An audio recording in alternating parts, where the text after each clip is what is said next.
Let every nation know, whether it wishes us well or ill, that we shall pay any price, bear any burden, meet any hardship, support any friend, oppose any foe, to assure the survival and the success of liberty.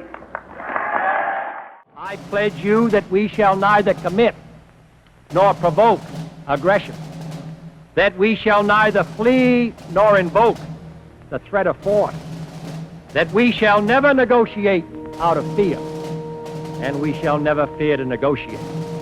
Terror is not a new weapon. Throughout history, it has been used by those who could not prevail either by persuasion or example. But inevitably they fail, either because men are not afraid to die for a life worth living, or because the terrorists themselves came to realize that free men cannot be frightened by threats, and that aggression would meet its own response.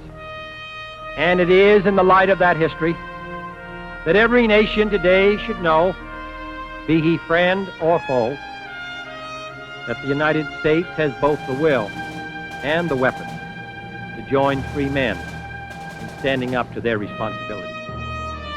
Preserve, protect, and defend the Constitution of the United States. So help you God. So help me God.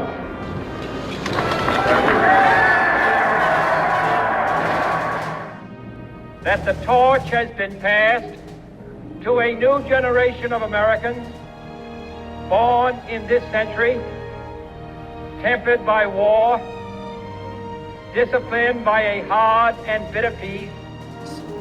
And so, my fellow Americans, ask not what your country can do for you, ask what you can do for your country.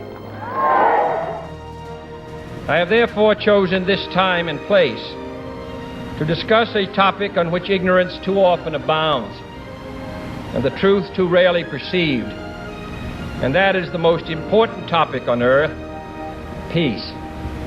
What kind of a peace do I mean, and what kind of a peace do we seek?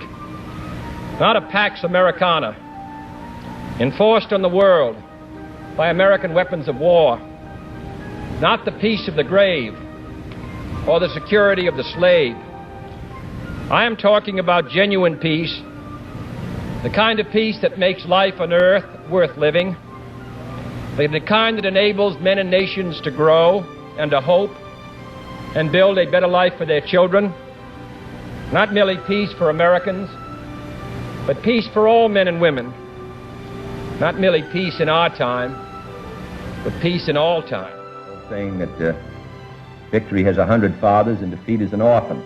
Further statements, detailed discussions are not to conceal responsibility, because I'm the responsible officer of the government, but merely because and that is quite obvious, but merely because I do not believe that such a discussion would benefit us during the present difficult situation. It shall be the policy of this nation to regard any nuclear missile launched from Cuba against any nation in the Western Hemisphere as an attack by the Soviet Union on the United States, requiring a full retaliatory response upon the Soviet Union. The very word secrecy is repugnant in a free and open society, and we are, as a people, inherently and historically opposed to secret societies, to secret oaths, and to secret proceedings. We decided long ago that the dangers of excessive and unwarranted concealment of pertinent facts far outweighed the dangers which are cited to justify it. Even today, there is little value in opposing the threat of a closed society by imitating its arbitrary restrictions. Even today, there is little value in ensuring the survival of our nation if our traditions do not survive with it. And there is very grave danger that an announced need for increased security will be seized upon by those anxious to expand its meaning to the very limits of official censorship and concealment. That I do not intend to permit to the extent that it's in my control. But why, some say, the moon? Why choose this as our goal? And they may well ask, why climb the highest mountain? Why, 35 years ago, fly the Atlantic? Why does Rice play Texas? We choose to go to the moon. We choose to go to the moon.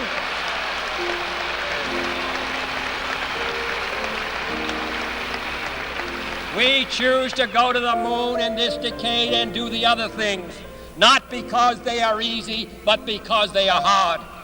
Because that goal will serve to organize and measure the best of our energies and skills.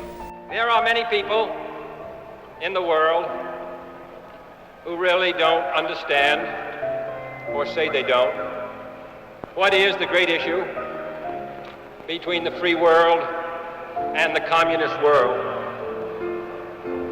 Let them come to Berlin.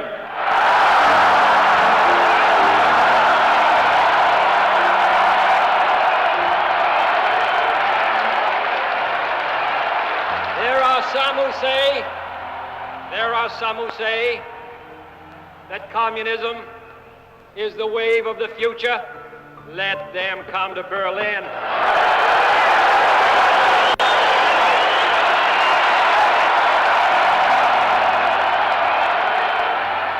And there are even a few who say that it's true that communism is an evil system, but it permits us to make economic progress. Lass sie nach Berlin kommen. Let them come to Berlin.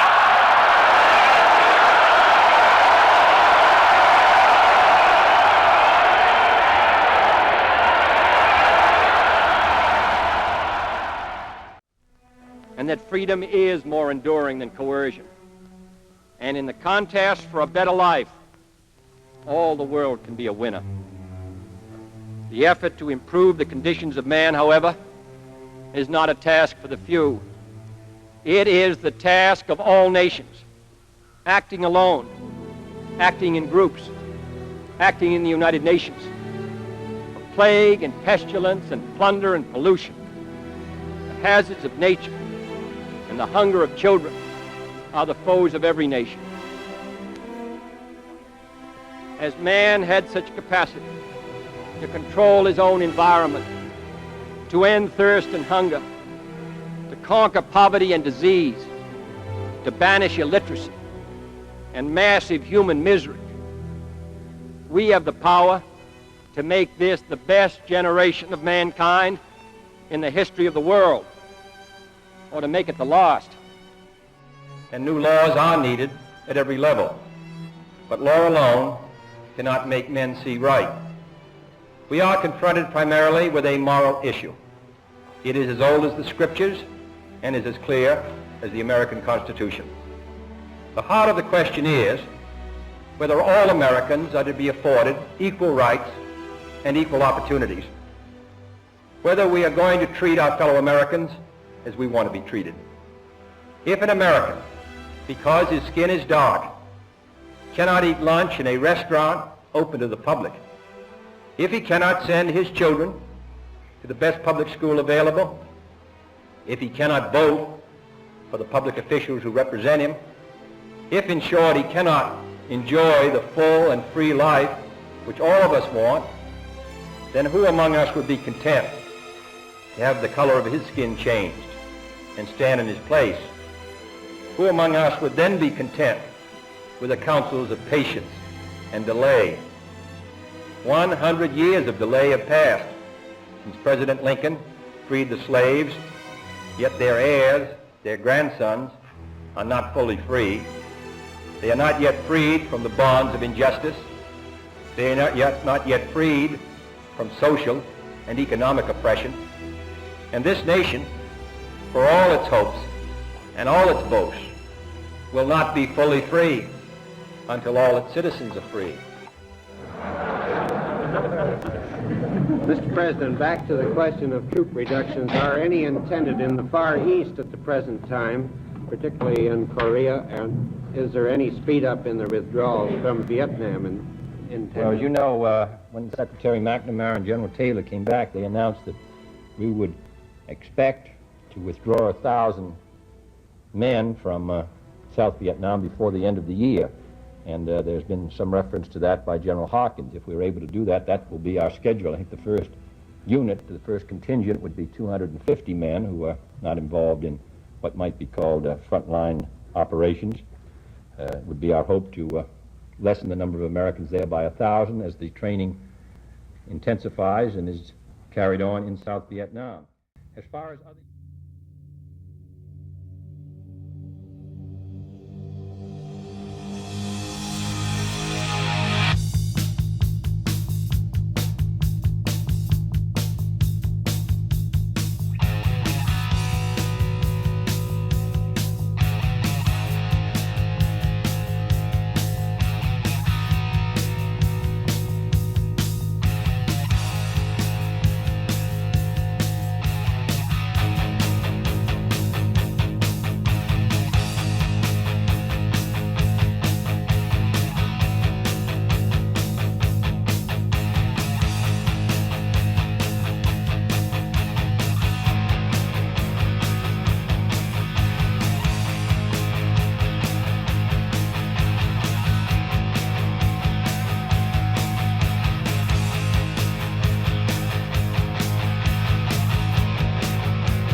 First Lady's paint suit. That's the only identification we could see, but we know it is the President's car. Another car directly behind the presidential car. There were also bodies in that car. Another Secret Service man spread eagle over them. We don't know. Perhaps there was some hid in that car as well. We're not sure. And just now we've received reports here at Parkland that Governor Connolly was shot in the upper left chest, and the first unconfirmed reports say the President was hit in the head. That's an unconfirmed report that the President was hit in the head. The President's wife, Jackie Kennedy, was not hurt. She walked into the hospital at her husband's stretcher side. And a Dallas newsman, Mal Couch, said he was riding shortly behind the President in the parade. He said after the shots were fired, he happened to look up at about the 5th or 6th floor of the Texas Book Depository. He said he saw the rifle being pulled back in. President Kennedy has been given a blood transfusion at Parkland Hospital here in Dallas in an effort to save his life after he and Governor John Connolly of Texas were shot in an assassination attempt in downtown Dallas. A priest has been ordered, emergency supplies of blood also being rushed to the hospital. Just a moment. We have a bulletin coming in. We now switch you directly to Parkland Hospital and KBOX News Director Bill Hampton. The President of the United States is dead. Flash from Dallas. 2 priests who were with President Kennedy say he is dead of bullet wounds. This is the latest information we have from Dallas. I will repeat with the greatest regret, 2 priests who were with President Kennedy say he has died of bullet wounds. Do it again. Go on, Matt. John F. Kennedy died at approximately 1 o'clock Central Standard Time today here in Dallas. He died of a gunshot wound in the brain. Slow it down.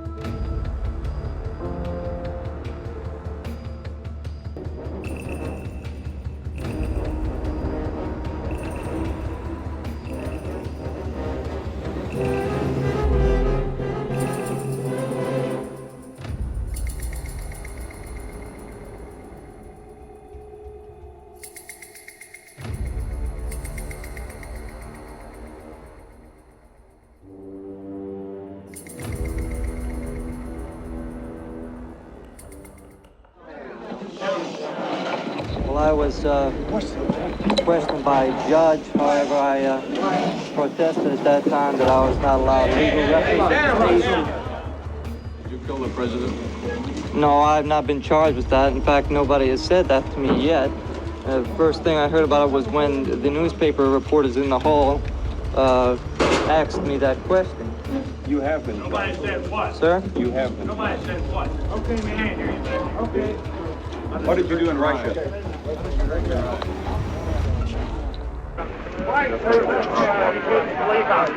People have given me a hearing without legal representation or anything. You shoot the president? I didn't shoot anybody, no, sir. Let's keep it quiet. We'll all get it. Hold it down. Has the gentleman been identified? Yes, sir. He's been identified for killing the officer. Right. Has any identification been attempted for the killing of the president? Not yet.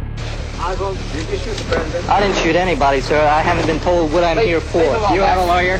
No, sir, I don't. I'd like some legal representation. These police officers have not allowed me to have any.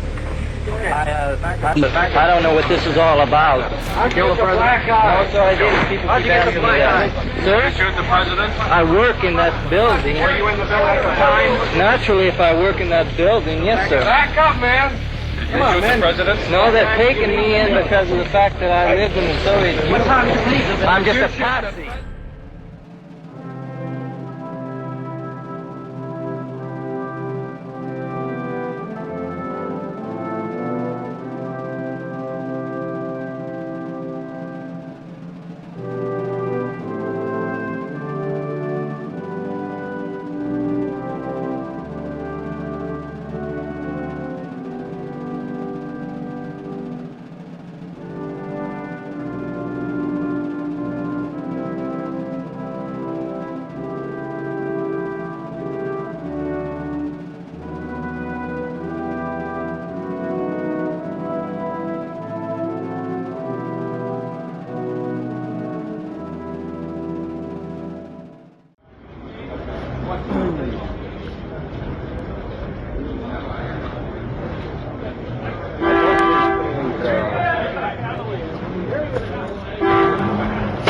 is the basement floor of the Dallas City Hall, and that's a scuffle on the basement floor. It seems to concern photographers. He has been shot. Oswald has been shot. Lee Oswald. Oswald has been we're shot. going to switch now. Police are pulling. We're going to switch now to Bob Hofhacker down in the basement of the courthouse, who is close to the scene. Go ahead, Bob. Lee Harold Oswald has been shot.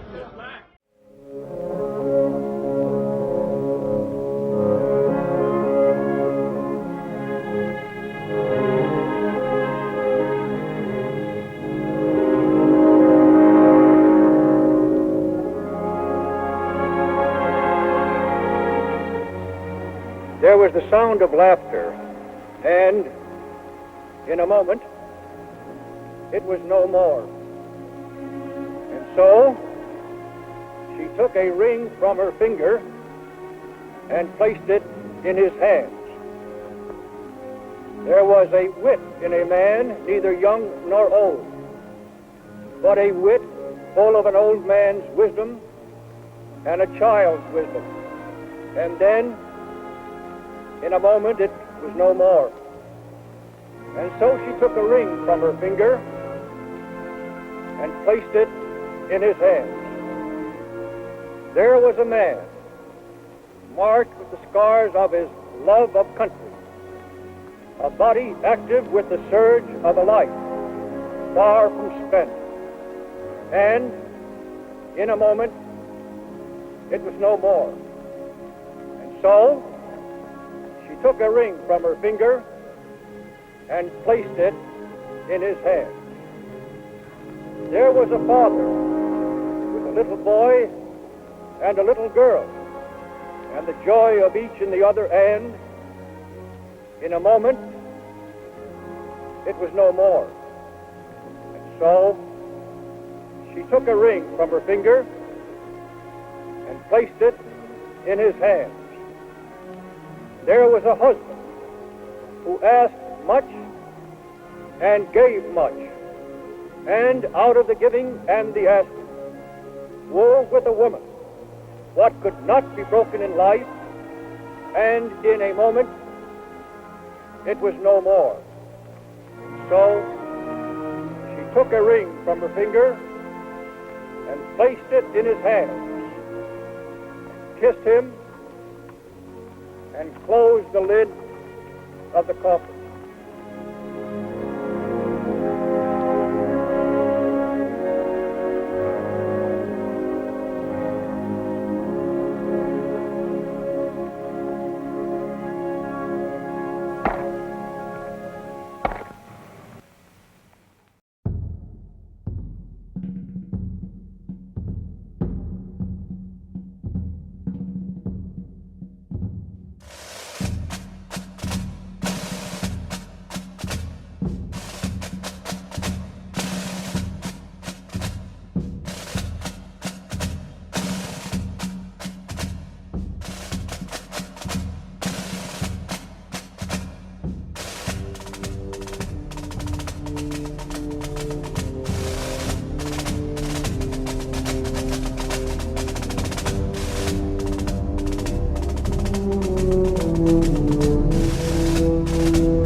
Our success or failure in whatever office we may hold will be measured by the answers to 4 questions.